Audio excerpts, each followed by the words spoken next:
They told her she was invisible. They told her she was expired goods, a boring housewife with nothing to offer. So when Caroline signed the divorce papers, she did not scream. She did not cry. She did not ask for a single dollar of his fortune. Her billionaire husband laughed. His 26-year-old mistress smirked. His lawyers shook their heads. She was 7 months pregnant. She had $4,000 to her name, and she walked out of that building with nothing. He thought he had won. He was dead wrong. Because 3 months later, at the most exclusive gala of the year, 500 of the richest people in America stopped breathing. A matte black private jet rolled up to the red carpet. The doors opened, and the woman who stepped out was not the broken ex-wife they remembered. She was wearing vintage diamonds. She was holding a billionaire's hand, and in her pocket, she carried the one thing that could destroy her ex-husband's entire empire in exactly 43 minutes. He had no idea that the code running his company, every truck, every ship, every dollar, belonged to her. He had no idea that the woman he called invisible had just become the most dangerous person in the room, and the countdown had already started. This is not just a story. This is a warning to every person who has ever looked at someone and seen nothing. Because the people who underestimate you are the ones who should be afraid. Lesson and value. Before we begin, here is what this story will give you. It is not just entertainment. It is a reminder that your silence is not your weakness, that your patience is not your surrender, that the work you do when nobody is watching is the foundation that no one can take from you. If you have ever felt unseen, unvalued, or thrown away, this story is for you. And by the end, you will never look at the quiet person in the room the same way again. If this story stayed with you, if it made your heart race, or gave you chills, or reminded you of your own strength, then do me a small favor. Hit that like button. It costs you nothing, but it tells the algorithm to share this story with someone else who needs to hear it today. Drop a comment and tell me, what would you have done? Would you have taken the money and walked away? Or would you have waited for the perfect moment like Caroline did? I read every single comment, and your answers always surprise me. And if you are not subscribed yet, tap that subscribe button and ring the bell so you never miss a story. We have an even wilder one coming next week about a cheating husband who found out too late that his wife owned the lottery ticket. Trust me, you do not want to miss that one. Thank you for being here. Thank you for listening. And remember, know your worth, protect your work, and never let anyone call you invisible. They told her she was invisible. They told her she was nothing without his name, his money, his world. And when Carolyn Mitchell sat down to sign her divorce papers on a freezing Tuesday morning in Manhattan, she did not scream. She did not cry. She did not beg for a single dollar of Grant Sterling's fortune. He thought he had won. He thought he had discarded a boring, pregnant housewife for a younger, flashier model. He was wrong. 3 months later, at the most important gala of the decade, 500 of the wealthiest people in America were not looking at Grant Sterling. They were looking at the sky. Because when a matte black Gulfstream G650 landed on the private airstrip and the doors opened, the woman who stepped out was not the broken ex-wife they remembered. She was 7 months pregnant. She was wearing midnight blue velvet and vintage Cartier diamonds, and she was holding the deed to their entire future. This is the story of the ultimate silence before the storm. The conference room on the 42nd floor of the Sterling Global Building smelled like lemon polish and expensive cologne. Specifically, it smelled like Santal 33, the fragrance Grant had started wearing 3 months ago, right around the same time he started working late with his new VP of Marketing, Megan Hale. Caroline sat on one side of the mahogany table. Her hands were folded in her lap, resting gently on the curve of her 4-month pregnant belly. She was wearing a simple gray cardigan and jeans. No jewelry, no makeup, no lawyer. Across from her sat Grant Sterling, looking every inch the master of the universe, in a bespoke navy suit that cost more than most people's monthly rent. He was scrolling through emails on his phone, not even bothering to look at her. Beside him sat his attorney, Mr. Whitfield, a silver-haired man with the moral flexibility of a carnival contortionist. "The terms are standard, Caroline," Grant said, still not looking up from his phone. "You get the lake house, the Audi, and a monthly stipend for 5 years. It is generous considering you have not worked a real day in a decade." Mr. Whitfield slid the stack of papers across the table with the practiced efficiency of a man who had ended hundreds of marriages before lunch. "Sign here, Mrs. Sterling, and here, and initial the bottom of page 4. Caroline did not reach for the pen immediately. She looked at Grant. She looked at the man she had supported for 12 years. She had edited his business proposals when he was a nobody working out of their basement apartment in Brooklyn. She had used her own inheritance, $47,000 from her grandmother, to seed his first startup when every bank in New York laughed him out of the room. She had hosted the dinners, charmed the investors, smoothed over his legendary temper tantrums, and written the proprietary logistics algorithm that now powered his entire empire. That last part was the one Grant always forgot to mention. "Where is Megan?" Caroline asked softly. Grant sighed, finally putting his phone down with the exaggerated patience of a man who believed he was being deeply reasonable. "Do not start, Caroline. Megan is in her office, working. Unlike some people, she has a company to help run. She is 26, Grant. She was an intern 6 months ago." "She understands the future," Grant snapped, his voice echoing off the glass walls. "Look, Caroline, we grew apart. It happens. You are simple. You like gardening and books and baking cookies. I am building an empire. I need a partner who looks the part, who fits the brand. You are just." He waved his hand at her gray cardigan, vaguely. "You are invisible. Invisible." The word hung in the air, like smoke from a fire that had been burning for years. Carolyn picked up the pen. "I do not want the lake house," she said. Her voice was steady, quiet, but something in it made Mr. Whitfield look up from his papers. "Excuse me? I do not want the lake house. I do not want the Audi, and I certainly do not want your stipend, Grant." Grant let out a laugh that was more bark than amusement. "Okay. Playing the martyr. Fine. What do you want then? The penthouse? Stock options? You are not getting equity, Caroline. My lawyers made sure of that." "I want nothing," Caroline said. She flipped to the back page. "I want a clean break. No alimony, no assets, just my freedom. And I want to keep my maiden name, effective immediately." Grant looked at his lawyer, confused. "She can do that?" "If she waives all marital rights, certainly," Whitfield said, eyeing Caroline with the suspicion of a man who had never seen anyone leave money on the table voluntarily. "But Mrs. Sterling, you do realize this leaves you with virtually nothing. You have been out of the workforce for years. You are 4 months pregnant.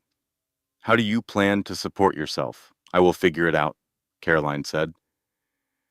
What Grant did not know, what nobody in that room knew, was that Caroline had spent the last year quietly meeting with intellectual property attorneys. 5 years ago, she had legally separated her grandmother's trust from Grant's assets, and the algorithm she had written in 2014, the one that routed every shipment, optimized every supply chain, and powered the digital backbone of Sterling Global, had never been formally transferred to the company. It was a verbal agreement between spouses, nothing more. The IP waiver Grant was about to sign would release all claims to Mitchell Intellectual Property Holdings. He did not read it. He never read anything she gave him. Caroline pressed the pen to the paper and signed, Caroline Mitchell. The sound of the pen scratching against paper was the only noise in the room. She stood up, leaving her copy of the contract on the table. She did not need it. She had photographed every page 6 months ago. "You are making a mistake," Grant called out as she walked toward the glass doors. "You are going to come crawling back in a month when you realize the real world eats women like you alive." Carolyn paused at the door. She did not turn around. "You are right about one thing, Grant. The world has changed, but you are the one who forgot to read the fine print." She walked out. The glass doors closed behind her with a soft click that sounded, to Grant, like nothing at all. To Caroline, it sounded like the first note of a symphony she had been composing for a very long time. As she stepped into the elevator, she saw Megan Hale waiting in the lobby. Megan was wearing a bright red dress that was aggressively inappropriate for 9 in the morning, holding 2 coffees from the expensive place downstairs, performing the role of the new woman with the enthusiasm of an understudy who had finally gotten her big break. "Oh, Caroline," Megan chirped, her smile sharp enough to cut glass. "Leaving so soon? Grant and I were hoping you would be reasonable about the furniture. There are a few pieces in the penthouse that would really complete the living room redesign I have been planning." Caroline looked at the girl. She saw the ambition, the arrogance, and underneath it all, the desperate insecurity of someone who had confused proximity to power with actually having it. "He is all yours, Megan. Check his pockets. He tends to lose things, like his integrity." Then Caroline Mitchell walked out of the Sterling Global Building and into the cold January streets of New York City. It was raining. She pulled her coat tighter around her belly, walked 2 blocks to a bus stop, and waited. No black sedan, no private car, just a pregnant woman standing in the rain, holding a bag with everything she owned that mattered, which was not much at all. The bus came. She got on. She found a seat near the back, and as Manhattan's skyline disappeared behind her, through the rain-streaked window, Caroline Mitchell allowed herself exactly 30 seconds to feel the full weight of what she had just done. Then she pulled out her phone and opened a message she had drafted 3 days ago to a number she had not used in 15 years. "It is done," the message read. "He signed everything. He has no idea." She pressed send. Here is something every woman should know, and it is something they do not teach you in school, or whisper to you at your wedding, or print on the motivational posters in the break room at work. Before you sign anything in a divorce, make sure you understand what you own, not what he gave you, what was always yours: intellectual property, creative work, investments made before the marriage. A $200 consultation with an IP lawyer can be worth more than any alimony check you will ever receive. Caroline knew this. She had prepared for this. But knowing you are doing the right thing and actually living through the consequences of it are 2 very different experiences, and the 2 weeks following her divorce nearly destroyed her. The apartment in Queens was a 4th-floor walk-up with a radiator that clanked like a ghost with a grudge and a window that looked out onto a brick wall. Caroline stood in the middle of the empty living room surrounded by 6 boxes that contained everything she had taken from 12 years of marriage: clothes, a few books, her laptop, the external hard drive containing every line of code she had ever written. She had $4,200 in her checking account. Her grandmother's trust existed, but it was frozen in legal transition, and the lawyer said it could take 8 to 12 weeks to clear. Her health insurance had been on Grant's plan, and as of 10 that morning, she was no longer covered. She was 4 months pregnant. She did not have a job. She did not have a doctor. She did not have a plan for dinner. She sat down on the floor because there was no furniture, and she cried. She cried for 20 minutes straight, ugly sobs that echoed off the bare walls, and then she stopped. She wiped her face with the sleeve of her gray cardigan. She pulled out her laptop, and she started looking for freelance coding jobs. That was Monday. By Wednesday, Grant's public relations team had planted their first story. It appeared in 3 tabloids simultaneously, which meant it was coordinated, which meant Grant had paid for it. The headline read, Sterling CEO's sad ex-wife spotted in Queens walk-up. The photos were grainy but recognizable. Caroline carrying grocery bags, looking exhausted. Caroline climbing the stairs to her building, one hand on her belly, the other gripping the railing. The angle was chosen to make her look as pathetic as possible. The comments section was exactly what you would expect from the internet at its cruelest.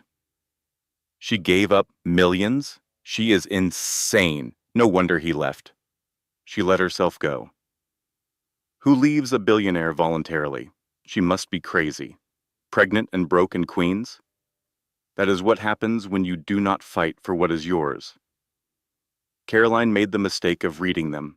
She read every single one, sitting on the floor of her empty apartment at 2 a.m, her laptop balanced on a moving box, and each comment was a small, sharp knife.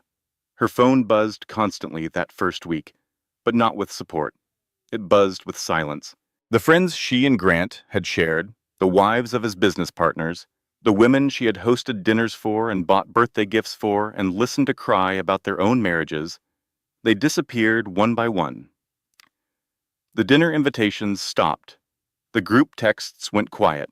One woman, Barbara, the wife of Grant's COO, actually texted Caroline to say she was sorry, but she could not be seen associating with her right now because it might affect her husband's position. Caroline deleted the text. Then she deleted Barbara's number.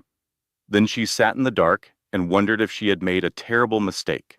On Friday, she went to her OBGYN appointment. She had found a community clinic that accepted patients without insurance, and the waiting room was crowded and loud and smelled like hand sanitizer. The doctor was kind but busy. She took Caroline's blood pressure and frowned. "This is high," the doctor said. "Stress-related, I would guess." "You need to take care of yourself, Mrs. Sterling. Your baby needs you calm." "It is Mitchell," Caroline said quietly, "and I am trying." She walked home from the clinic because she could not afford the bus and the groceries she needed. It was January in New York, and the wind cut through her coat like it had a personal vendetta. She climbed the 4 flights of stairs slowly, one hand on the railing, the other on her belly, feeling the baby kick with each step.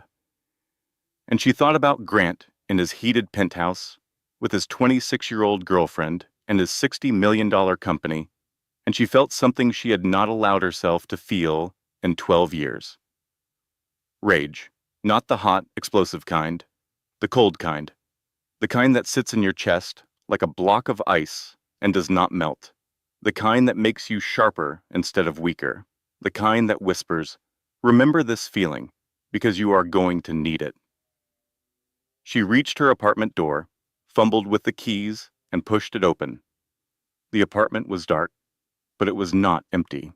There was a suitcase in the hallway, 2 suitcases actually, and the smell of something warm and savory was coming from the kitchen. Diane Mitchell, Caroline's mother, was standing at the stove in the tiny kitchen, wearing an apron she had apparently brought from home, stirring a casserole in a pot that was too big for the burner. Diane was 62 years old, a retired schoolteacher from Richmond, Virginia, with silver-streaked hair and the kind of no-nonsense Southern demeanor that could make a grown man apologize for things he had not even done yet. "Baby girl," Diane said, without turning around, "are you standing in the doorway with your mouth open, or are you going to come eat?" "Mama, what are you doing here?" What does it look like? I am making dinner, and I am moving it in. Temporarily, she added, pointing the wooden spoon at Caroline for emphasis. Do not get any ideas about this being permanent. I have a book club in Richmond, and they cannot function without me. You drove 6 hours. 7, actually. There was construction on 95. Now sit down. You look like you have not eaten a real meal in a week. Caroline sat. She did not have the energy to argue. Diane set a bowl in front of her and sat down across the small folding table that served as the kitchen's only surface. Now, Diane said, folding her hands, tell me everything, and I mean everything, Caroline. Not the cleaned-up version you would tell a stranger, the real one. So Caroline told her. About the divorce, about the money, about the tabloids, about Barbara's text, about the clinic, about the blood pressure, about the $4,200 and the frozen trust and the freelance jobs that paid $40 for 8 hours of work. Diane listened to all of it without interrupting. When Caroline was finished, Diane was quiet for a long moment. Then she said, Are you done feeling sorry for yourself? Caroline blinked. What? I asked if you were done. Because you have tonight, baby girl. You have tonight to sit in this tiny apartment and cry and eat this casserole and feel the full weight of everything that man did to you. But tomorrow morning, we fight. Do you hear me? Tomorrow, we figure out the insurance. We figure out the trust. We figure out the plan. Because you are Caroline Mitchell, and you wrote the code that runs that man's entire company, and if he is too stupid to realize that, then the trash took itself out. Our job is to make sure it stays at the curb. Caroline stared at her mother. Then, for the first time in 2 weeks, she laughed. It was a small, broken laugh, but it was real. Mama, this neighborhood is not great. Diane waved her hand dismissively. This neighborhood has character, and by character, I mean that man on the corner offered to sell me a genuine Rolex for $40. I told him I would take 2 if he threw in a handbag. He respected my negotiating skills. Caroline laughed again, harder this time. Now eat, Diane commanded. My grandbaby needs nutrition even if you have decided to survive on sadness and tap water. Caroline ate. The casserole was perfect. And for the first time since she had walked out of the Sterling Global building, she felt something other than fear. She felt the ice in her chest shift, not melt, sharpen. 2 weeks after Diane moved in, Caroline's life began to find a rhythm. It was not a comfortable rhythm. It was the rhythm of survival, the kind that is exhausting and repetitive and occasionally humiliating. But it was forward motion, and forward motion was enough. Diane handled the apartment with the organizational ferocity of a retired school teacher who had once managed 30 second graders and a science fair simultaneously. She found a free clinic 2 neighborhoods over that had a prenatal program. She negotiated with the landlord to fix the radiator, a conversation that apparently involved implied threats about building code violations and explicit threats about calling the landlord's mother, whom Diane had somehow identified and befriended at the grocery store within 3 days of moving in. Caroline coded. She sat at the folding table in the kitchen from 6 in the morning until midnight, her laptop humming, her belly growing, taking every freelance job she could find. Data cleaning for a startup in Austin, algorithm optimization for a logistics company in Singapore, a debugging project for a university research team in Chicago. The pay was terrible, $40 here, $60 there. Occasionally, someone would pay her $200 for a project that should have cost $5,000, and she would take it because $200 was the difference between buying groceries and not. At night, when Diane was asleep and the apartment was quiet, except for the clanking radiator and the distant sound of sirens Caroline would sit in the dark and work on her real project, the one she had been building in her head for 5 years. It was 2:17 in the morning on a Tuesday when her phone buzzed with a LinkedIn notification. Caroline almost ignored it. LinkedIn notifications at 2 in the morning were usually spam or recruiters looking for someone with her skills who would work for a fraction of what they were worth, which was the same thing. But this one was different. The message was from Nate Cordero. Caroline stared at the name for a long time. Nate Cordero. She had not heard that name in 15 years, but she recognized it immediately, the way you recognize the melody of a song you loved in college, even when you have not heard it in decades.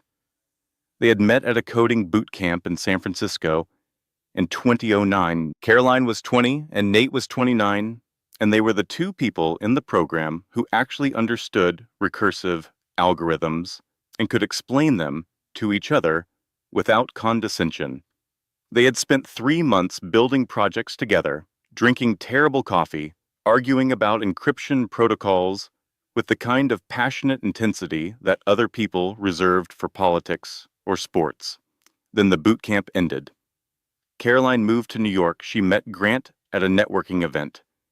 Grant was handsome and charming and talked about building an empire, and Caroline, who had grown up in a modest house in Richmond with a schoolteacher mother and a father who had left when she was 7, was dazzled by the ambition, the confidence, the sheer gravitational pull of a man who believed the world owed him something and intended to collect.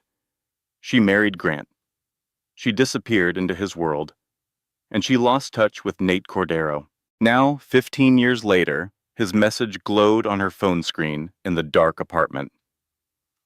I saw the article. It read, "I know it is not the full story. It never is with those tabloid pieces.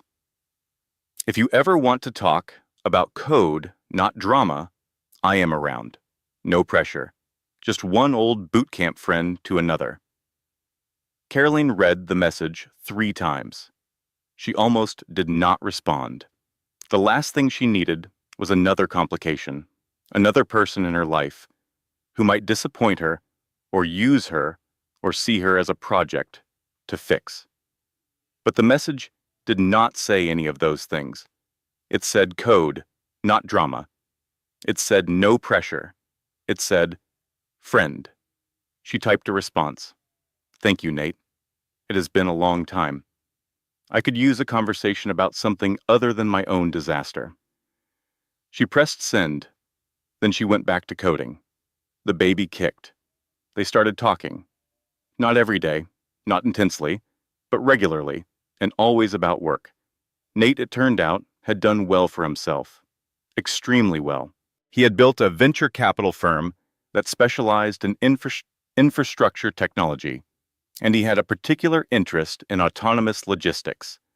He had made his first billion by the time he was 38, and he had done it quietly, without the magazine covers or the galas or the desperate need for public adoration that characterized men like Grant. What struck Caroline most was not his wealth. It was the way he talked to her. He asked questions about her code and then listened to the answers. He disagreed with her about encryption protocols and said, "Here is why I think you are wrong," instead of "do not worry about it," or "that is too technical for this conversation."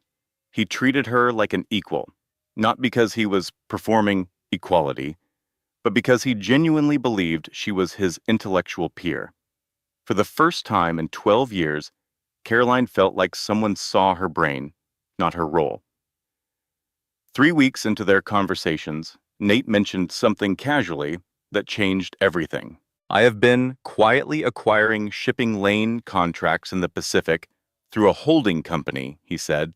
"We have the infrastructure, but we need a logistics algorithm that can optimize autonomous routing in real time. Every system we have tested crashes when you scale past 10,000 concurrent shipments." Caroline was quiet for a long moment. "Nate, she said. I wrote an algorithm that can handle 200,000 concurrent shipments. He paused. You what? In 2014? In my basement in Brooklyn. It was supposed to be the backbone of Grant's first startup. I wrote every line of code myself. Grant took credit for it, and I let him because I loved him and because I thought that was what good wives did. Another pause. Does he own the IP? No. Caroline smiled in the dark apartment, and it was not a sad smile. It was the first real smile she had worn in months. He signed a waiver in the divorce. He released all claims to Mitchell Intellectual Property Holdings. He did not read it. Caroline, Nate said slowly, do you understand what you are sitting on? Yes, I have understood for 5 years. I was just waiting for the right moment. When your world falls apart, do not look for a savior. Look for the people who saw your value before someone else told them not to. Your old network, the colleagues and classmates and mentors from before, they remember who you actually are, not the role someone else assigned you, not the identity you wore like a costume for someone else's benefit. They remember the person underneath.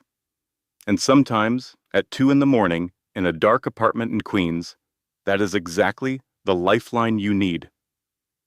Within a week, Caroline and Nate had formed a partnership, 50-50, everything documented, everything legal. She was not a charity case. She was not a damsel he was rescuing. She was the co-architect, and the company they were building, a shell corporation called the Obsidian Group, was hers as much as his. Diane watched all of this from the kitchen, where she had installed herself as the unofficial chief operations officer of Caroline's new life. She did not understand the code.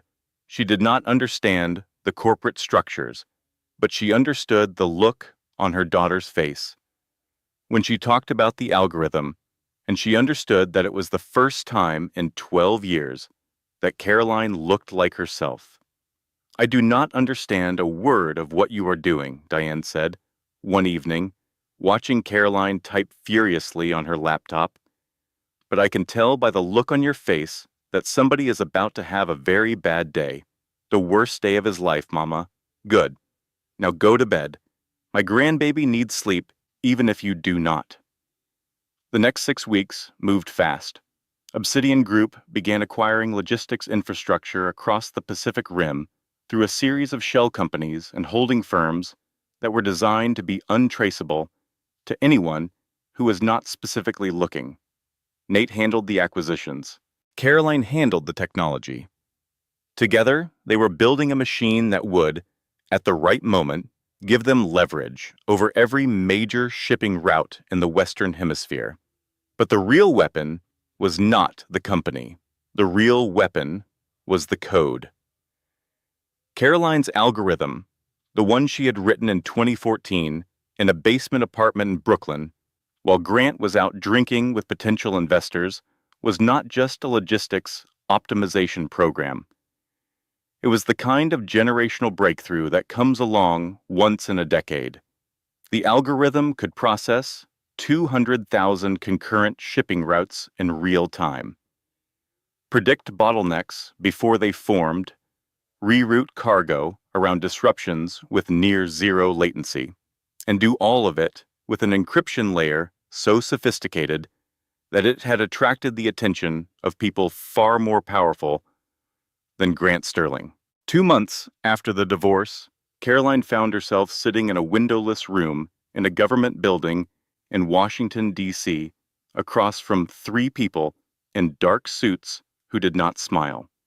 Miss Mitchell, the woman in the center said, we have been monitoring the Obsidian Group's technology capabilities. Your encryption algorithm has applications beyond commercial logistics. Specifically, we believe it is the only system currently capable of securing the Navy's autonomous supply drone program. Caroline sat very still. Beside her, Nate was equally motionless. We would like to offer a contract, the woman continued, $400 million for exclusive government licensing rights. In exchange, we would require certain security clearances and, she paused, our full cooperation in ensuring the technology does not fall into the wrong hands. Caroline looked at Nate. He gave the smallest nod. She looked back at the woman. I have conditions, Caroline said. The woman raised an eyebrow. You are negotiating with the Department of Defense, Miss Mitchell. I am negotiating with a customer, Caroline replied, and my conditions are simple. I retain ownership of the base code. The license is renewable, not permanent, and my name goes on the patent. Not a corporation, not a holding company. My name, Caroline Mitchell. The woman studied her for a long moment. Then she smiled, just barely.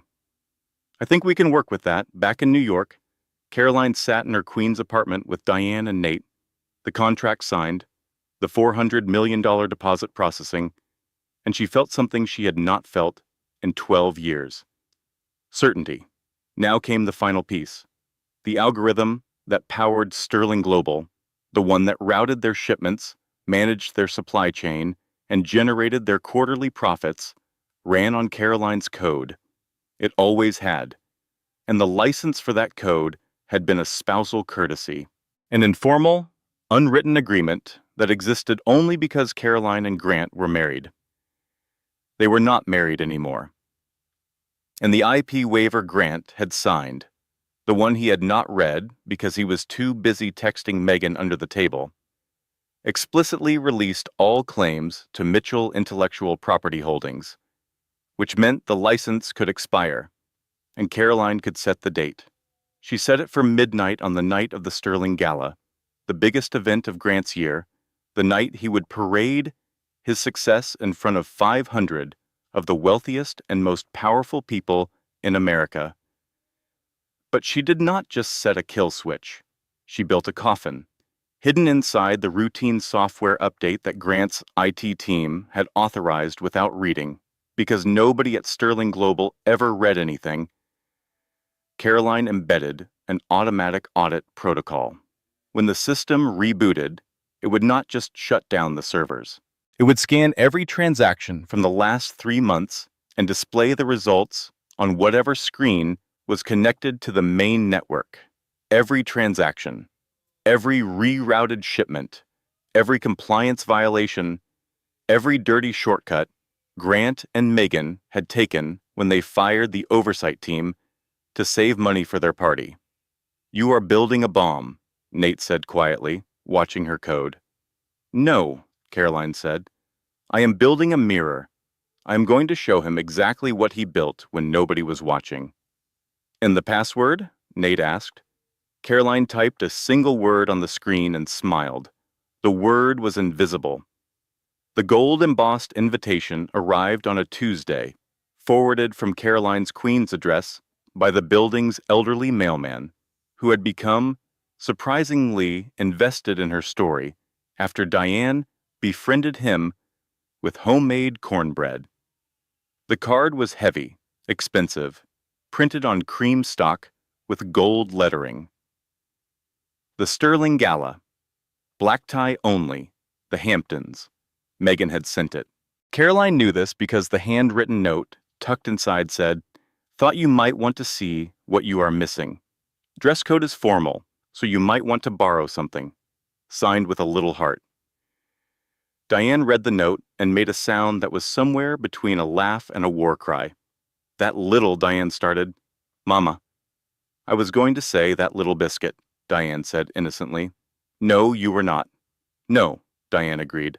I was not. Everything was in place. The algorithm would expire at midnight on the night of the gala. The Obsidian Group owned the leverage. The stage was set. Caroline had even arranged for a custom gown, a gift from a designer friend of Nate's in Paris, midnight blue velvet, cut to accommodate her 7-month belly. Because if you are going to dismantle a man's empire, you should look magnificent while doing it. And then, the day before the gala, everything fell apart. Caroline's IP lawyer called at 7 in the morning.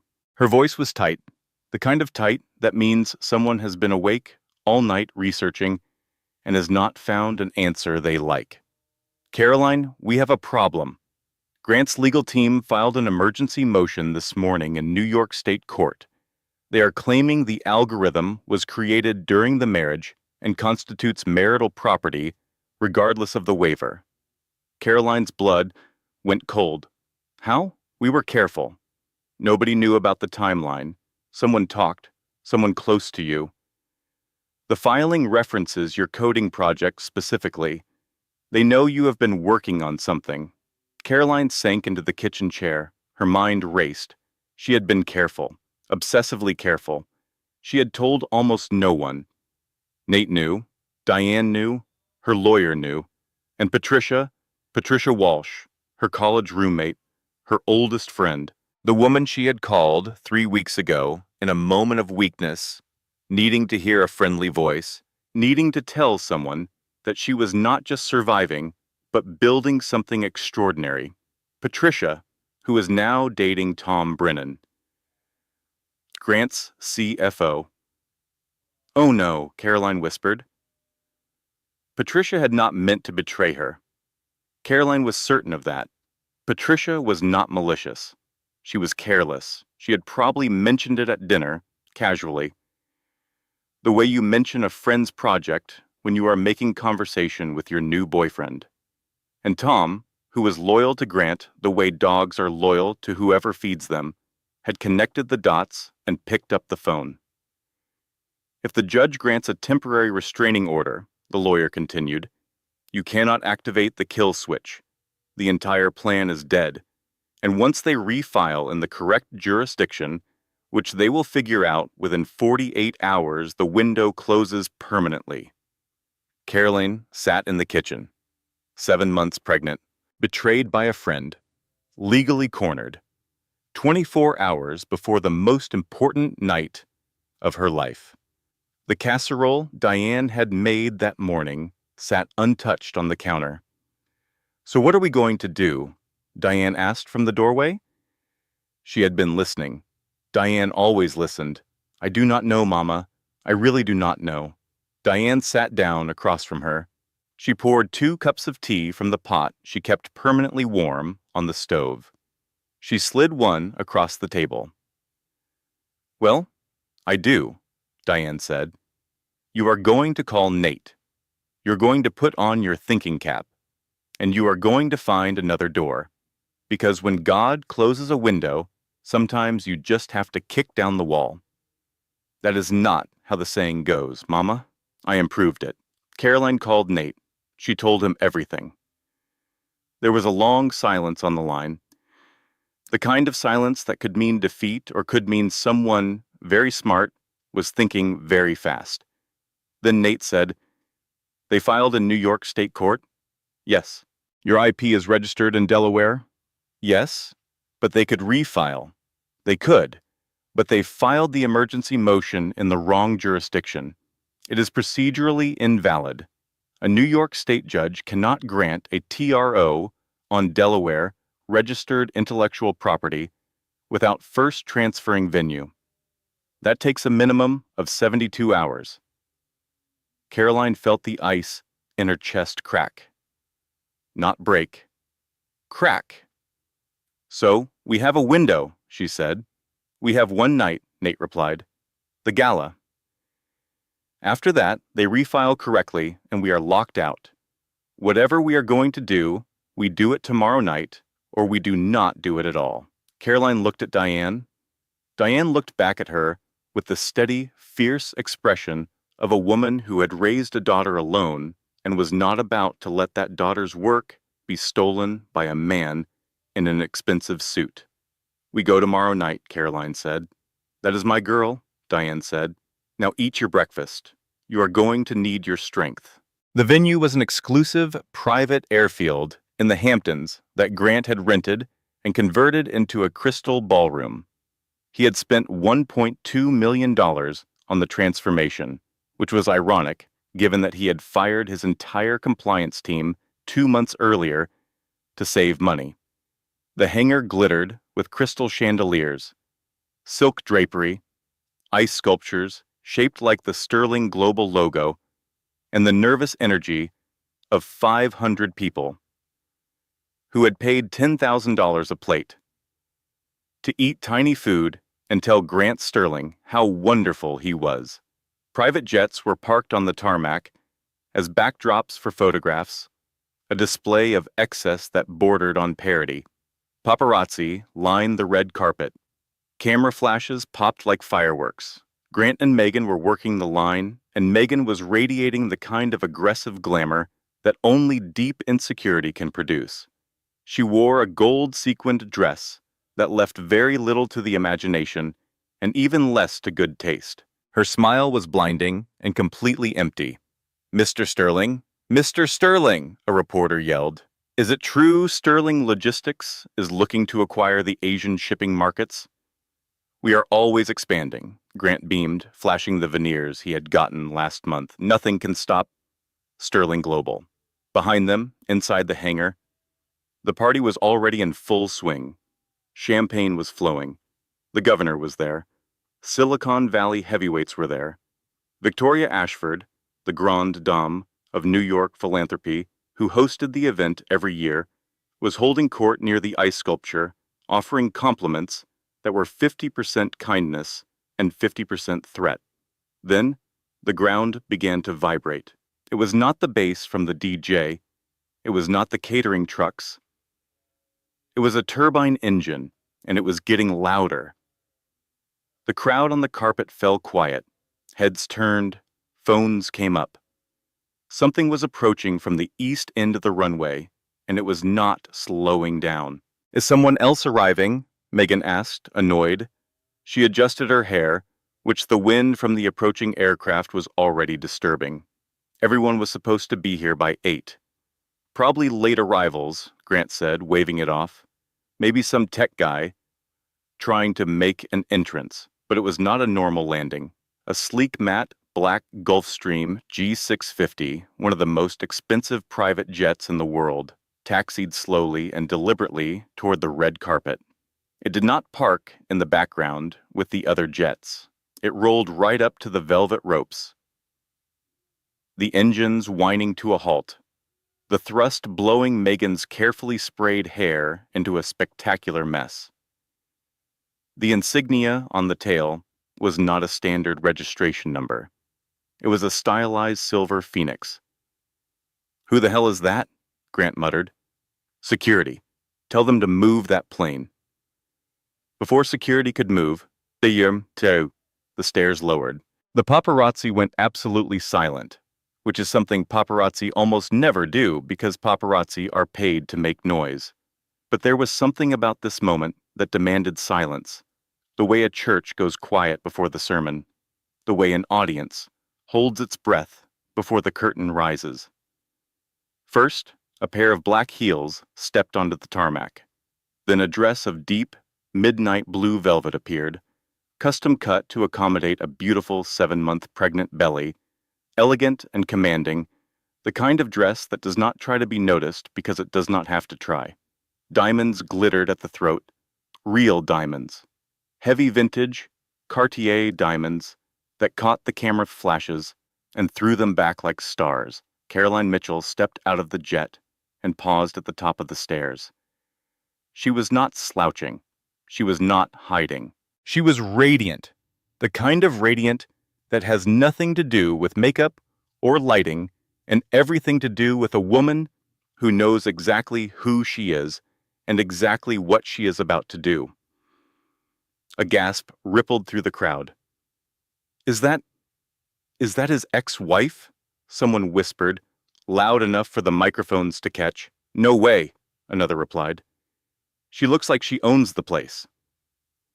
Then a hand appeared from inside the jet. A man stepped out, tall, silver-streaked black hair, tuxedo that fit like it had been sewn onto his body. He moved with the quiet confidence of someone who had nothing to prove and everything to offer. He took Caroline's hand, lifted it to his lips, and kissed her knuckles. Then he guided her down the stairs like she was the only person in the world. "That is Nate Cordero," someone hissed. The billionaire investor. He never goes to public events. Are they together? Look at the way he is looking at her. Grant Sterling's jaw dropped. He literally stopped breathing.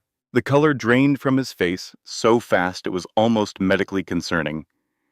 Beside him, Megan gripped his arm so hard her acrylic nails punctured the fabric of his suit.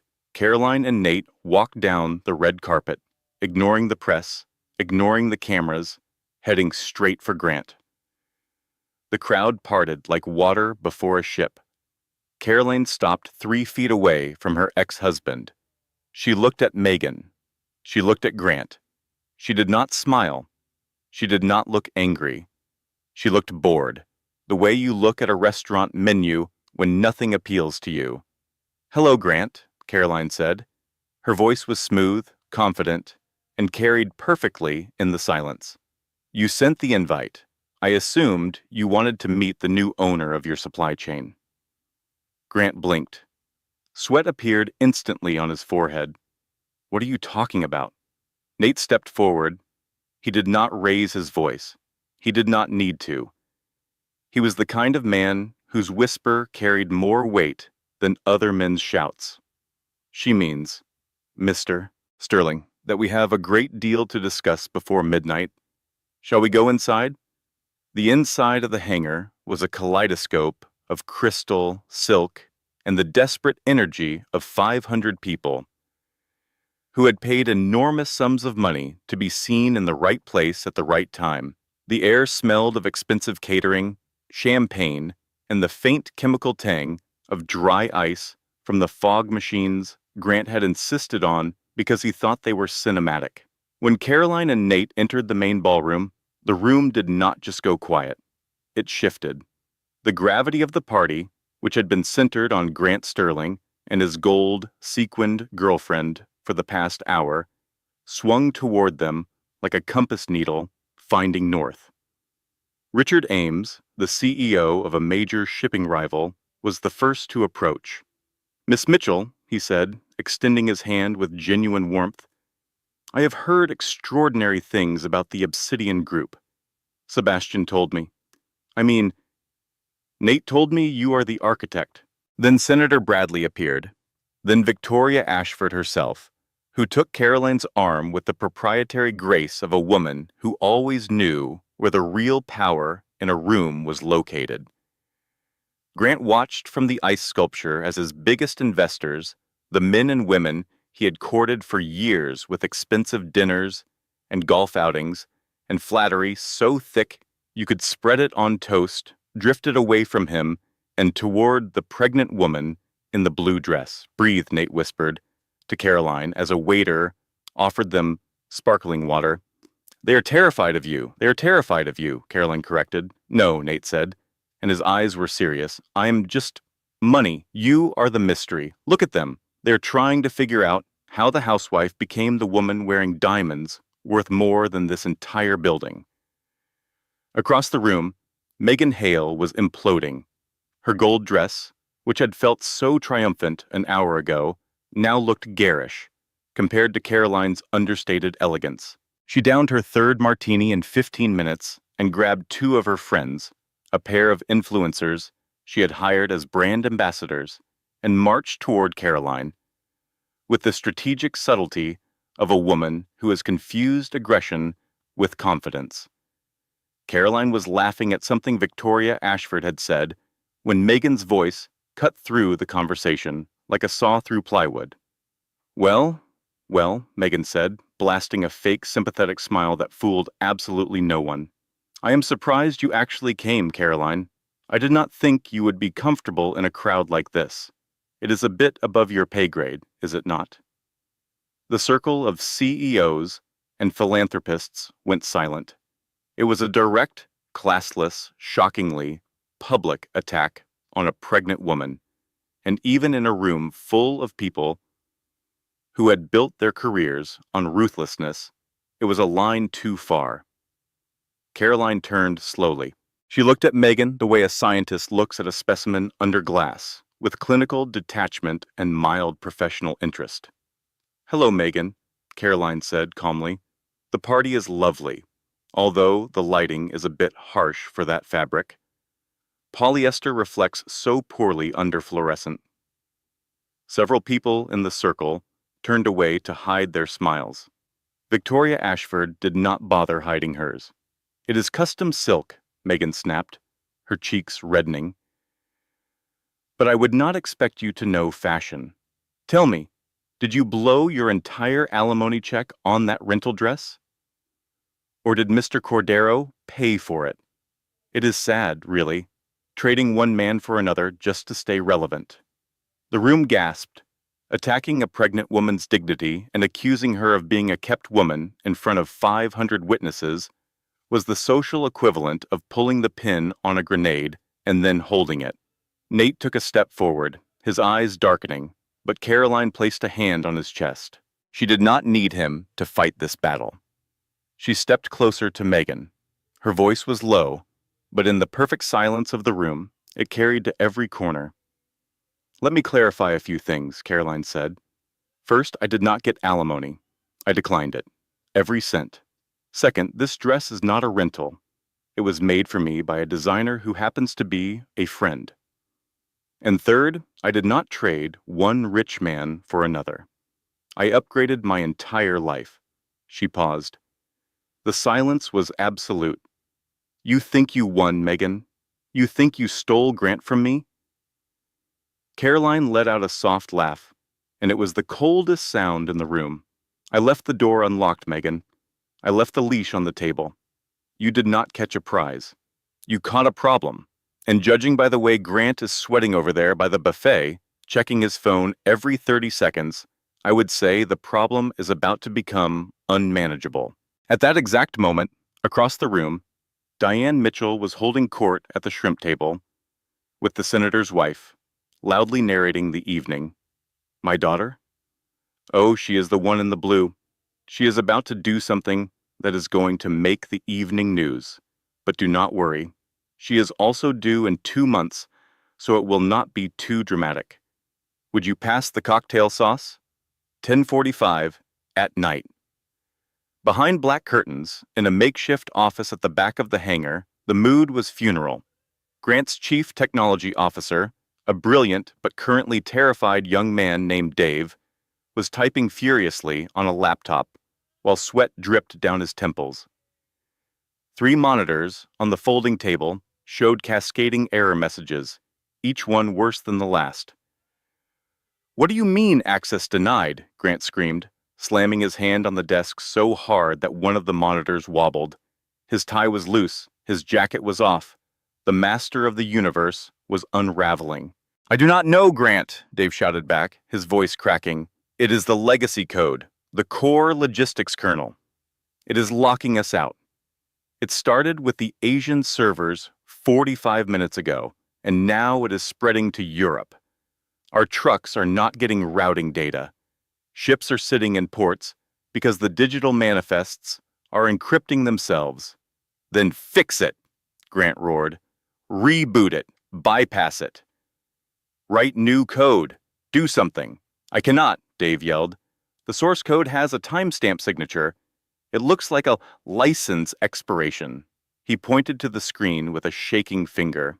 "Look, it says the user agreement has been terminated."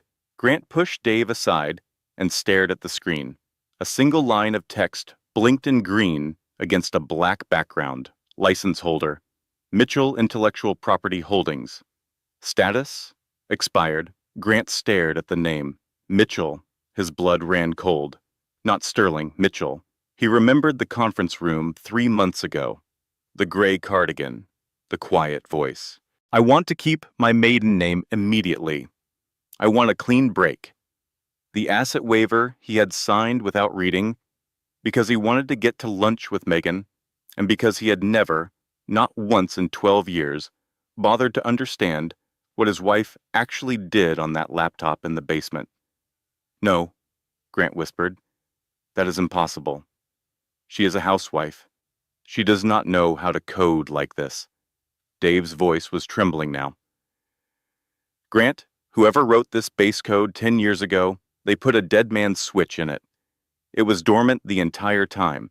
It was designed to activate only if the license expired, and it just woke up. If we do not get an unlock key by midnight, the database wipes itself. Customer data, shipping routes, financial records. Sterling Global will effectively cease to exist. Grant looked at his watch. 11:02, 58 minutes. He stormed out of the makeshift office, Basimpa, shoving past waiters and guests, who tried to congratulate him on the party. The music was still playing. People were still laughing. They had no idea that the company whose stock they owned, whose quarterly profits they depended on, was 58 minutes from total annihilation. He saw her across the ballroom. She was sitting at a VIP table near the stage, talking with Nate and Senator Bradley. She was sipping sparkling water. She looked calm. She looked untouchable. She looked like a woman who had set a fire and was enjoying the warmth. Grant did not care about the scene anymore. He marched across the ballroom, cutting through conversations, knocking against a waiter carrying a tray of champagne flutes that shattered on the floor. Every head in the room turned. "Caroline," he said, arriving at her table, breathing hard. "We need to talk, now. It is about the company. The servers are crashing. It says your name on the code." Caroline looked up at him. She set her water down with deliberate care. She did not stand. She did not rush. She let the silence build until every person within earshot was leaning in. "Oh, that," Caroline said, her voice as calm as if he had asked about the weather. "Yes, I imagine the license would expire eventually. You really should have treated the developer better. What did you do?" "I did not do anything, Grant. I simply took back what was mine. When we were married, I allowed the company to use my intellectual property, the code I wrote in 2014, as a courtesy, a favor to my husband. But since I am no longer your wife, and since you signed a document explicitly releasing all claims to Mitchell IP, the license has expired." Grant felt the floor tilt beneath him. The champagne in his stomach turned to acid. "You cannot do this. That code runs the whole company." "Then I suppose you should have treated the person who wrote it as something other than invisible," Caroline said. She glanced at her watch. "You have 43 minutes. Here's what nobody tells you about standing up for yourself. There will be a moment after you have done the brave thing, after you have made your move and shown your hand, when the other person hits back harder than you ever imagined. When the crowd you thought was on your side turns. When you stand alone in a room full of people and wonder if everything you built was worth the price you are about to pay. That is the moment that defines everything. Not whether you feel brave, but whether you move forward anyway." Grant's lawyer, Mr. Whitfield, confirmed the nightmare in 60 seconds. "If she owns the copyright and you signed the release, she has us. Even if we sue, the servers wipe at midnight. By the time we get to court, the company is a shell." "How much?" Grant demanded, turning back to Caroline. "How much do you want? $1 million? $5 million? Turn it back on." Caroline stood. She was wearing heels, but even so, it was not her physical height that made Grant feel small. It was everything else. "I do not want your money, Grant. I have my own money now, and I have partners who make your net worth look like a rounding error." "Then what do you want?"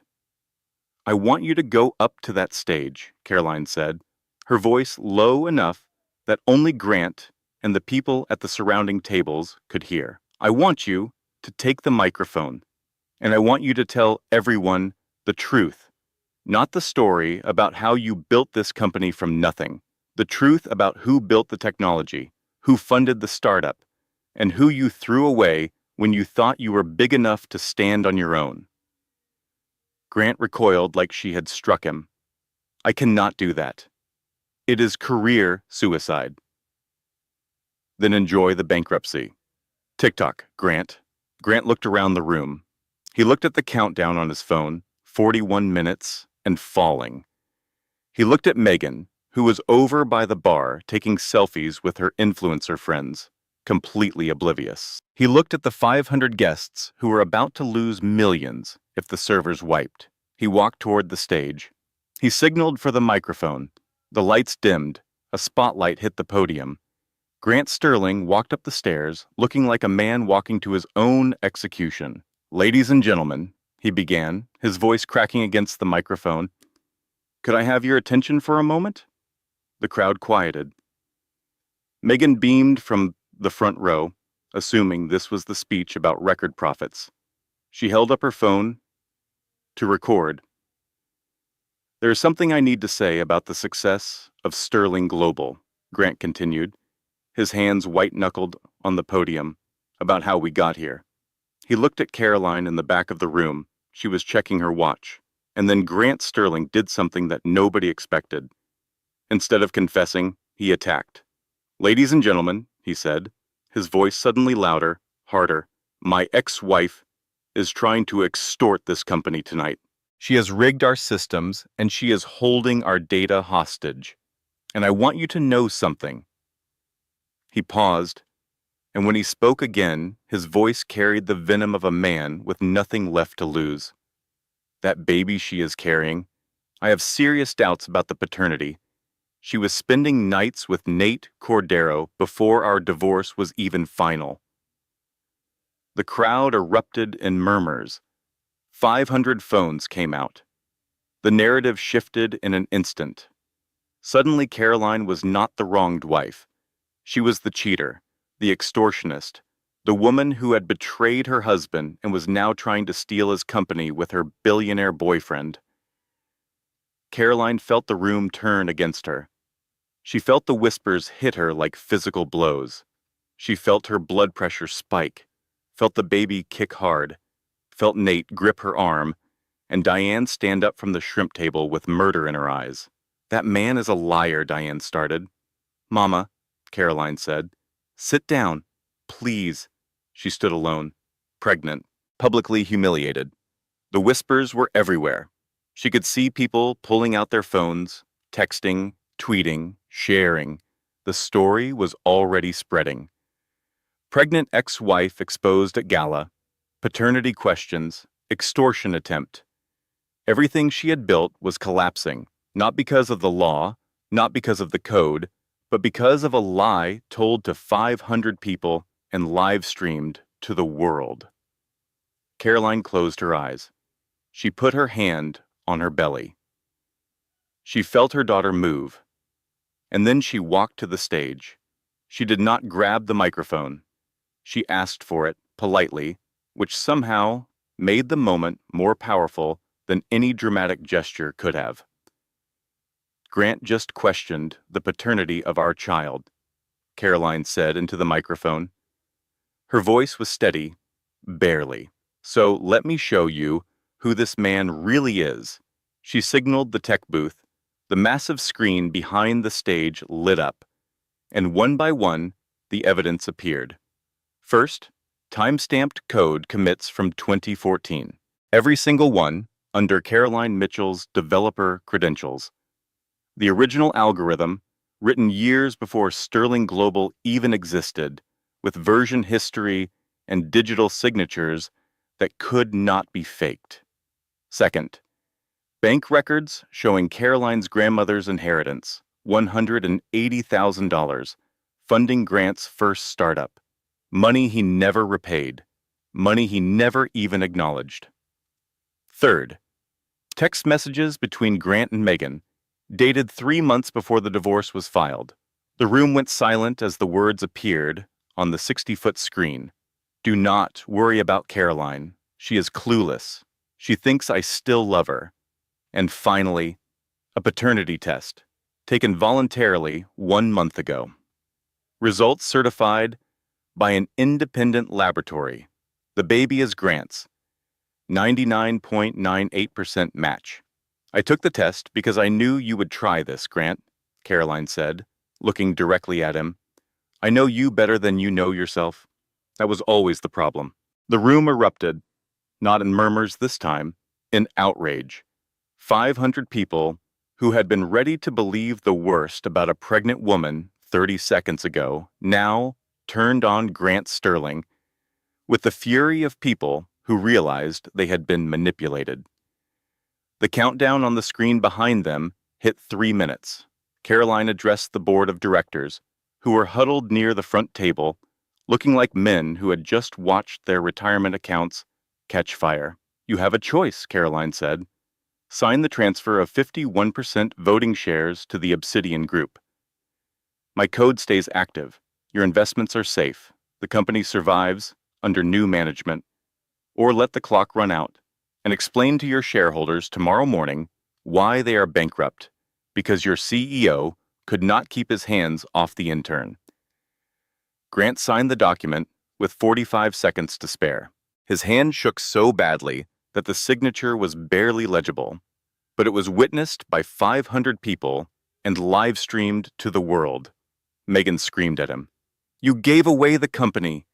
You are a loser, Grant." She turned and stormed off the stage, moving so fast in her heels that she lost her balance near the dessert table and fell directly into the chocolate fountain. The image, gold sequined dress covered in Belgian chocolate, hair destroyed, mascara running, was photographed by approximately 300 phones simultaneously and became the most shared meme on the internet within 40 minutes. From the shrimp table, Diane's voice cut through the chaos with perfect clarity. "Well, that dress finally found a color that suits it." Caroline walked to the laptop connected to the main projector. The room held its breath. 500 people, a dozen cameras, and one countdown clock with 15 seconds remaining.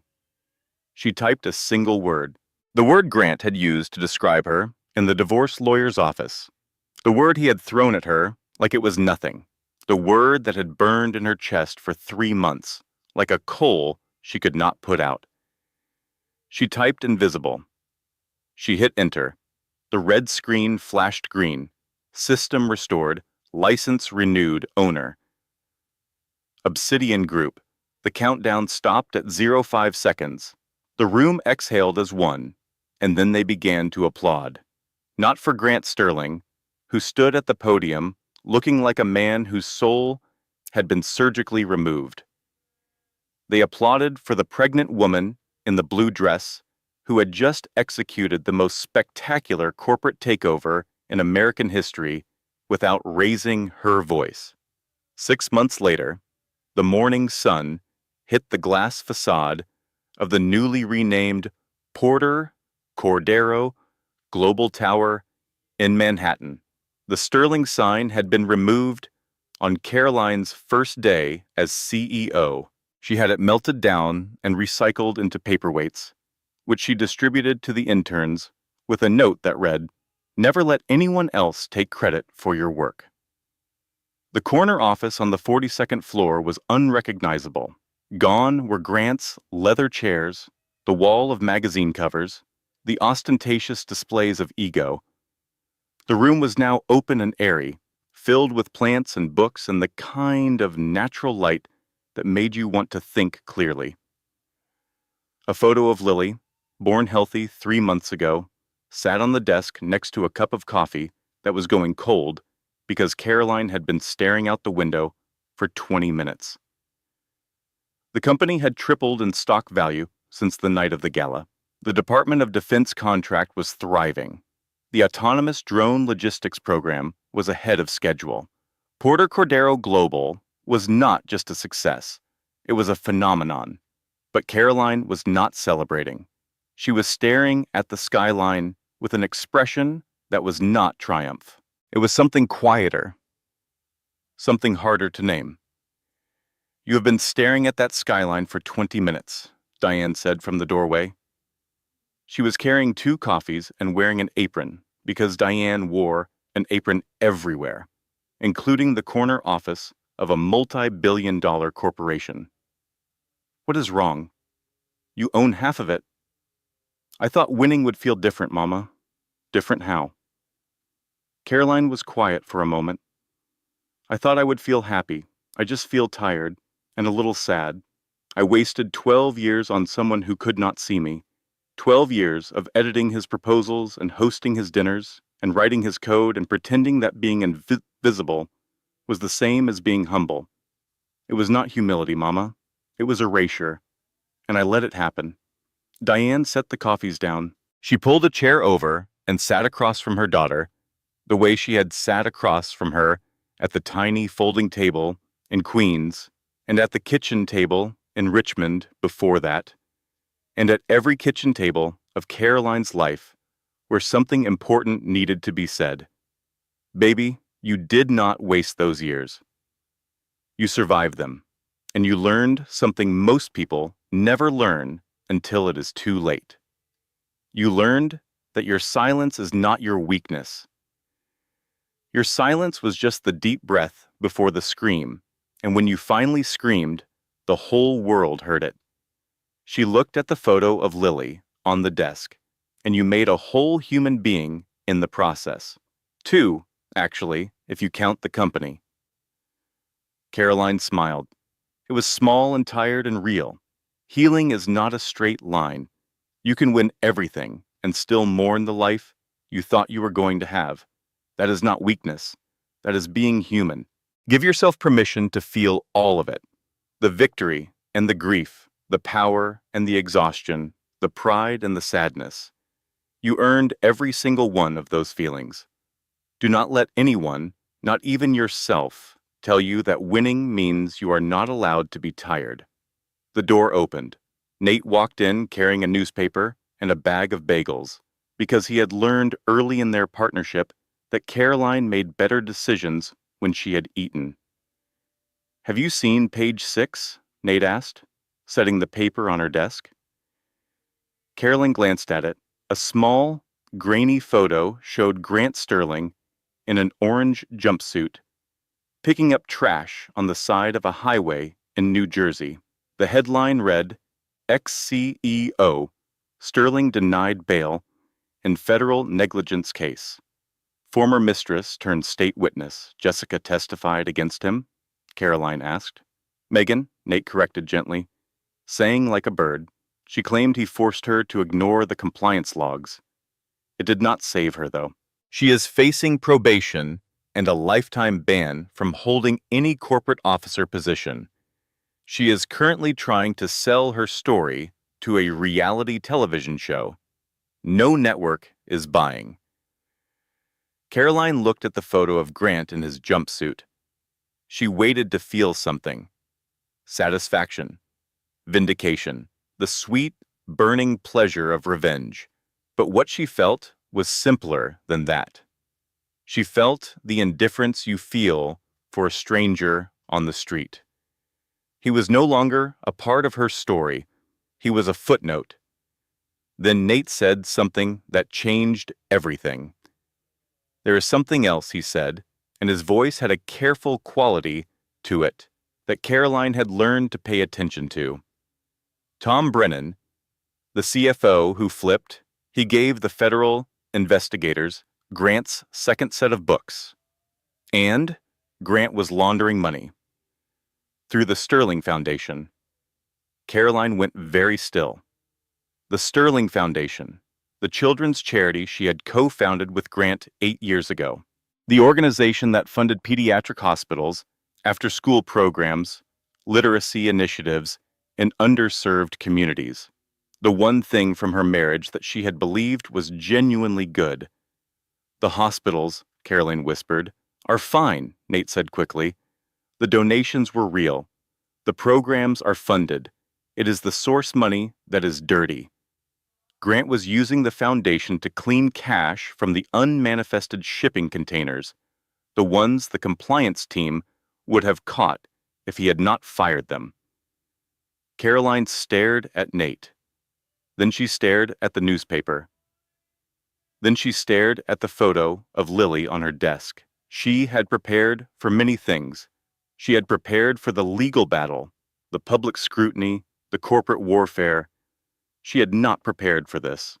The one good thing she thought she had built with Grant, the one piece of their marriage that she believed was untainted, was rotten underneath.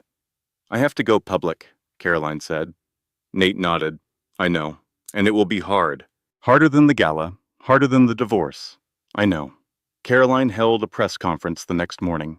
She stood behind a podium in front of 100 cameras, and for the first time since this entire saga began, she did not have a script. I did not know, Caroline said. Her voice was steady, but it was the steadiness of someone who is holding themselves together with nothing but willpower and the knowledge that falling apart is not an option. That is not an excuse, it is a fact. And I am here to make it right. She took a breath. The cameras flashed. Porter Cordero Global will replace every dollar of dirty money with clean funds. Every hospital, every program, every scholarship, because the children who benefited from that foundation did not do anything wrong. And neither will my daughter grow up in a world where her mother hid from the truth to protect her own image. The press conference lasted 45 minutes. She answered every question. She did not deflect. She did not blame Grant, even though she could have. She simply told the truth, and the truth, it turned out, was more powerful than any revenge she had ever planned. The story went viral, not because of drama, not because of the gala or the countdown or the chocolate fountain. It went viral because of honesty. Because in a world saturated with spin and performance and carefully curated narratives, a woman standing in front of cameras and saying I did not know, and I am going to fix it, was the most shocking thing anyone had seen in years. 3 months after the press conference, Porter Cordero Global was named the most ethical company in the logistics industry. The foundation was rebuilt from the ground up with transparent accounting and independent oversight. Lily took her first steps in the same Queen's apartment where Caroline had sat on the floor and cried because Caroline had kept the apartment. She owned the building now, but she lived in the same unit because it reminded her of who she was when she had nothing, and she never wanted to forget that person again. On a Sunday morning in October, the apartment smelled like pancakes. Diane was at the stove, wearing her apron, humming a hymn from Pastor Ray's church. Lily was in her high chair, systematically destroying a banana with the focus and determination of a future CEO. Nate walked in through the front door carrying coffee and the Sunday paper. He had a key now. He had earned it slowly, over months of partnership and late-night conversations about code and life and the strange, beautiful difficulty of building something real with another person. He set the paper on the table. The front page headline read, Porter Cordero Global named Most Ethical Company in Logistics. You are not going to frame that one? Nate asked. Caroline picked up Lily, who immediately grabbed her nose. She looked at the paper. She looked at Nate. She looked at her mother, who was plating pancakes with the efficiency of a woman who had been making breakfast for ungrateful people for 40 years and had never once stopped. No, Caroline said. I am going to eat pancakes with my family. Smart girl, Diane said, setting a plate in front of her. Pancakes before press clippings. That is how I raised you. They ate breakfast together. The sun came through the kitchen window and made patterns on the table.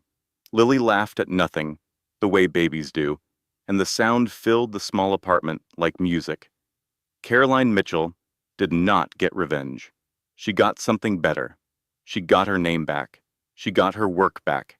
She got a life she built on her own terms with her own hands on a foundation of truth instead of someone else's lies. She proved that the most dangerous person in any room is not the one shouting the loudest. It is the one sitting quietly in the corner, holding all the keys. And if this story taught you anything, remember this. Know your worth. Protect your work. And never, ever let anyone tell you that you are invisible.